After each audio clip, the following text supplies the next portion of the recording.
Meralco balls come from behind win earlier by Blackwater. So let's see kung ano ang energy ang dadali nila dito sa battle for third. Normally ito TNT and Meralco, makikita mo sa finals to eh. Pero right now, will battle for third itong dalawang koponan. Usually, itong mga ganitong third place game is a character showing or revealing game. Tignan natin sino ang mas makakapag-focus coming after semifinals losses. Sino kaya ang makakapag-uwi ng 30,000 pesos? Alright, here we go in our battle for third.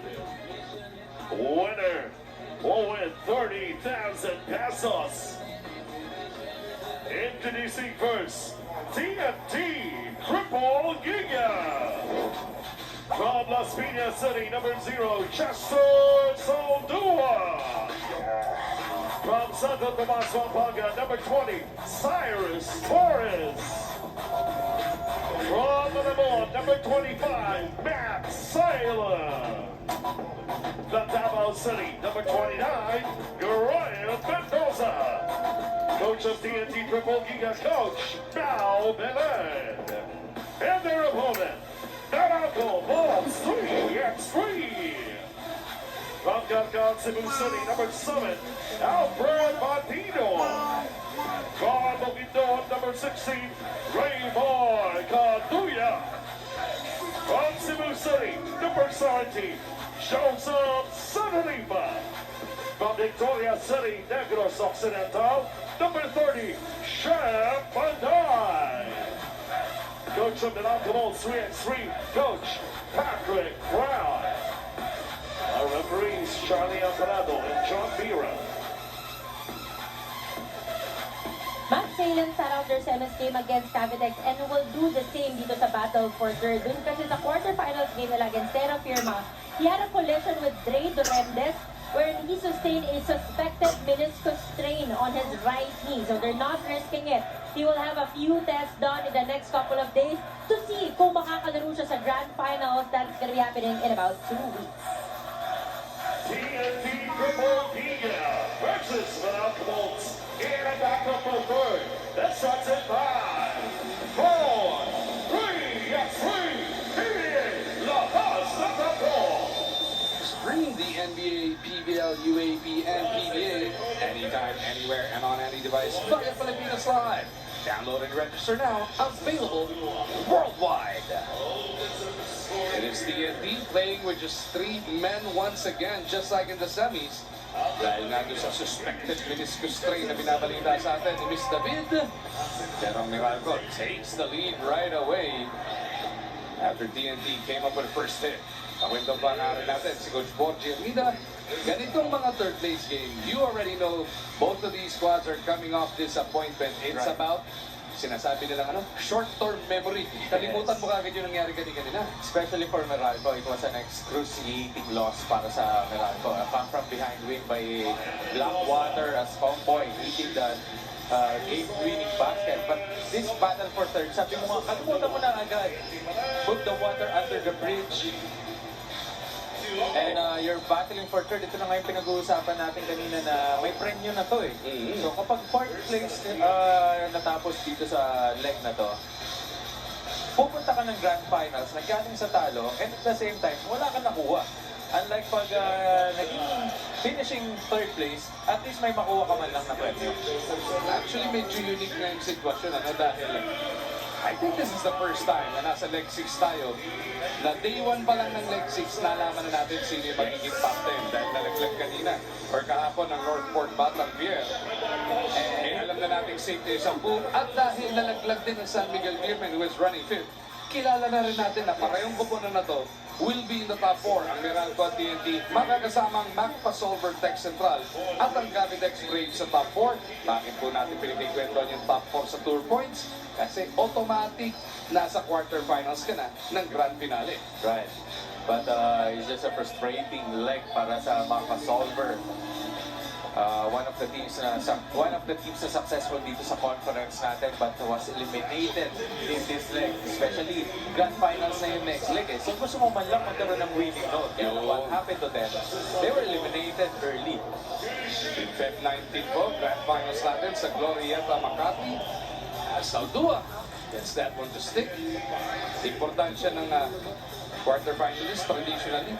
Yung mga automatic na top 4 ng grand finals natin, ilan na ba tayo? 3, 6, 7, 8, nakakawalong gano'n na tayo. Yes. Pang-siyam yung parating sa February 19. Eh, more often than not, sila na rin yung pumapasok sa semifinals. Kasi, pag doon ka sa bottom 6, maglalaro ka pa ng 2 game para lang mag-qualify to the quarters and then knockout ka agad yun. Samantala, yung automatically qualified ka, fresh ka doon.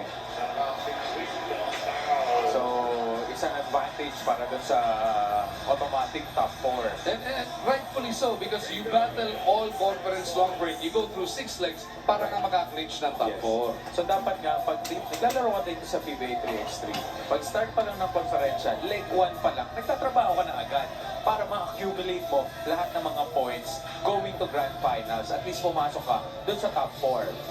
Para yung kuponan nga na ito, nasa top 4 na. Pwesto na lang ang bakbakan dyan. Meralco should remain on top dahil yung Mach 5 pumapangalawa sa kanila, natanggal ng maaga dito, hindi umabot sa quarterfinals. TNT is running third, 90 points behind Meralco, while Cavitex is 130 points behind Meralco and 40 points behind TNT. Yung Cavitex, kung sakali, pwede nila malipra yung TNT, ano? TNT, 4th place, 60 points, 3rd place, 70. Itong Cavitex, nasa minimum 80 points na. Pag nag-champion pa, may extra 20, 100 points ang champion. Baka doon umangat na. Makikita natin as we go along. No? Kaya pa mausungan itong Cavitex later.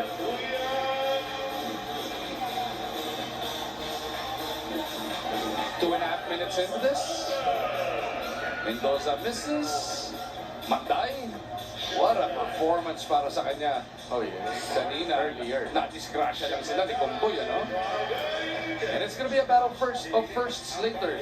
Coach Borgie, first time ng Cavitex this conference maka-finals.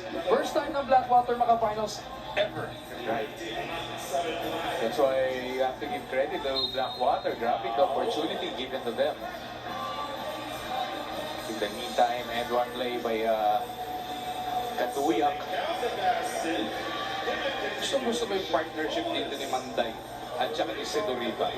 Kasi traditionally, ang Ilonggo at Bisaya, rivals yan. Pero itong dalawa magkasundo, Cebu and Negros Occidental coming together here para sa Meralco.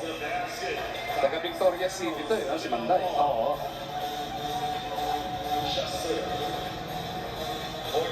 Mendoza has to put it up. Kumapit naman. Right, using his offhand, Scribe Mendoza finding a way to make that basket. Again, TNT with the lead. They're right in the thick of it. Ang tanong, can they sustain dahil wala nga silang sub? Ayun, ginagamitan sila ng Manday ng hustle. You got to love that energy by Jeff Manday, even though this is a battle for third. Getting that ball against two white shirts. Saldua inside, gives TNT back the lead. Manday shoves Meralco ahead. Total of 3 points para dito kay Jeff Manday. Back-to-back basket and trying to make that 5 but misses another shot. Saldua kontra Kaduya. He's got the height on. Chester attacking Raymar. Puts it off the glass. Matalas. Not the shot you wanted for TNT. It's 1-on-1 attack by them. Manday kicks. Sedoriba launches. Doesn't work. That's a foul. By Kaduya.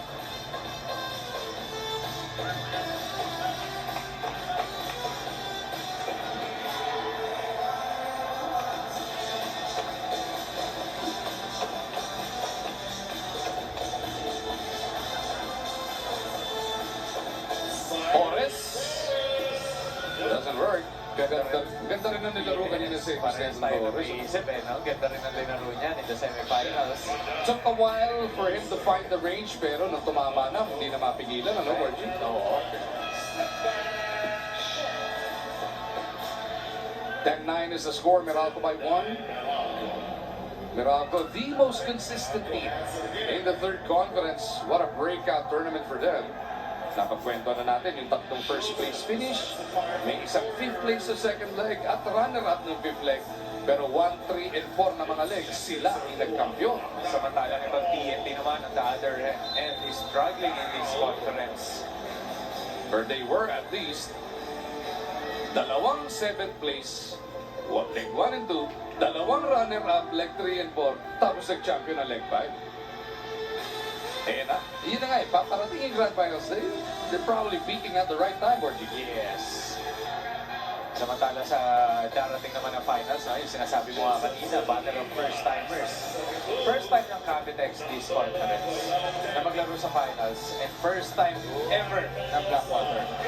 Yun ang peaking at the right time talaga. Gandang buwelo niyan into Feb 19, which is the Grand Finals, Coach Borgie. Right, picking at the right time at the right place itong Cavitex Braves and even Blackwater going to Grand Finals. So bukas, Game 3 ng PBA Finals, Magnolia versus SMB. Galing mo Na-change po Si Direk Francis Veno, si Miss Ana. Na-change po natin. 7:30 po. Mamamanood live sa RBTV, PBA Rush, Pilipinas Live, and of course, sa Radyo Pilipinas 918 for your PBA Radio. Bukas, Game 3. Feb 19, Grand Finals. Feb 28, magbubukas na ang Philippine Cup ng ating PBA. Kayo ba nagsimula na maganda? Oo naman. Last week pala, nag-start na kami. Yan ang abangan ng lahat, ang pagbabalik ng 10 pang ibang team sa PBA. Siyempre, Magnolia at SMB, magbabakbakan pa yan. You think that's over? Or you think Magnolia has something special up their sleeve? Well, you don't discredit or alisin yung tiwala sa Magnolia. Magnolia is number 1 for a reason. Diba? Yung depensa nila, no? Yes. Pero sobrang lakas ng SMB. Baka maparaan na naman. Diba? Hopefully. Iba rin yung SMB, lalo na yung import nila. Naku, grabe. Both right. So bukas po yan, sa abangan natin sabay-sabay sa RBTV at sa PBA Rush at sa PBA Radio, pati na rin sa Pilipinas Live. Panday, no. 1-point game pa rin tayo, Meralco, abante. Sa duwa, hindi makasungkit yung kalabangan para sa triple giga. Uy, ganda naman ang spin. Hindi lang kumapit masyado matalas yung babandang yun. At foul pa to si Joseph Sidorifa.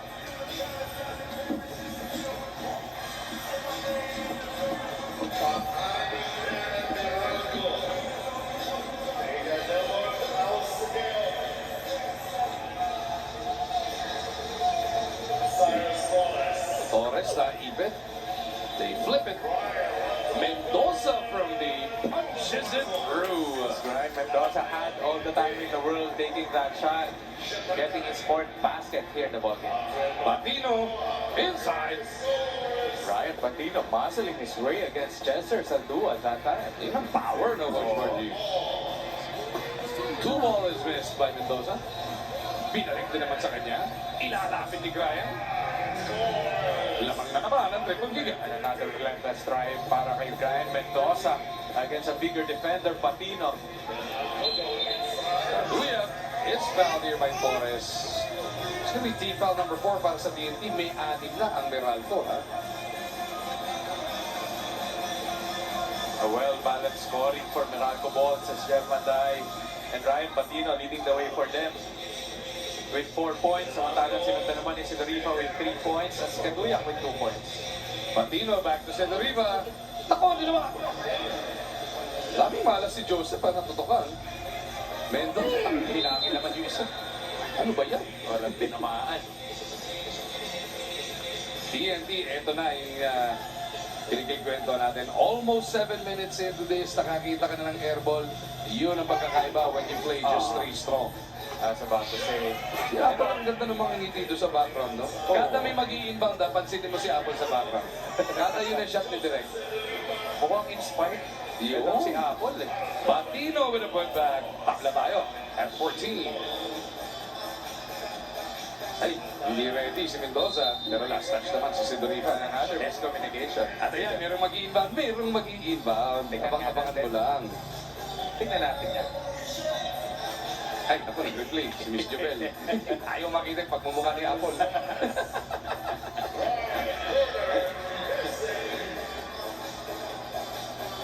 Sidorifa will clear it with Manday. Jeff kicks back. Sinali nila si Sidorifa. He had to put it up. Shot clock was about to go off. How about the hard-fighting triple giga here? 3-man strong yung semis, 3-man strong dito sa third place game. Pero lamang pa rin sila, Coach Borgie. Oh yes, you got to love that energy being given by TNT, even though they're playing the 3 players only. Kasi napansin natin yan, I think that was season 1. Oo, yun yung mga closed door pa tayo sa Inares Shaw Boulevard, you know? Inares Arena. Yes. I believe that was Meralco. They were gonna play with just 3 guys. Or 2 guys at that point dahil ang dami na na-injure. Eh, syempre, binailin mo na lang kaysa na mamasaktan pa iba. Hindi ka naman mananalo, eh. No? Tama. Pero itong mga to, laban pa rin, ano? Para sa triple giga. Seduripa, wala pa rin. Manday, sabi ni Mendoza, ang bilis mo naman, sir. Foul na lang. Big foul for TNT. O, ito na hinihintay mo. May mag-iimbang. Yan. So, kung hinihintay din ang mga televiewers natin. Oo, lahat na nanonood live sa PBA Rush. Kabila na naman yung shot. Ayaw sa'yo, Miss Apple. Ayaw nila sa'yo. Ayun, no? Isang kaway nga dyan. Tama? Isang wall. Ano ba? Nag-alis Dixon bang ganun?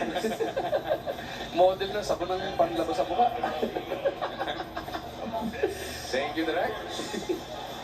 Pero mas magaling sumunod sa iyo. Si Ay, Apple. nako, Sa 3 defending points. champion yan. Abangan nyo, Bacolod, ha? PBA All-Star, may ide-defend na kampyonato si Miss David. Nag-trending yan, ha? Siyempre, kalain mo ba naman? Oh! Yun, pwede pang trending para dito kay Mendoza. Ayan ang TNT at 2 points away, Borgie. How about these triple giga? They are off the easy. Sorry, miss. For Grant Mendoza. Manday. No go. A 2-ball wins it. A 1-pointer puts him on the hill. Nako, may foul. May foul ba? The Grant miss. 2 free throws for Cesar Oo Saldua. nga eh, nagulat ako eh. They gave up the foul without realizing na penalty na sila. Right. Napangiwig lahat ng player na Meralco parang ay, matay. I think Jeff Manday doesn't know they're over the limit. Baka nalito, kala nila sila yung 5. Sila yung nasa 6 kanina, kaya 7 na. Saldua takes care of first one.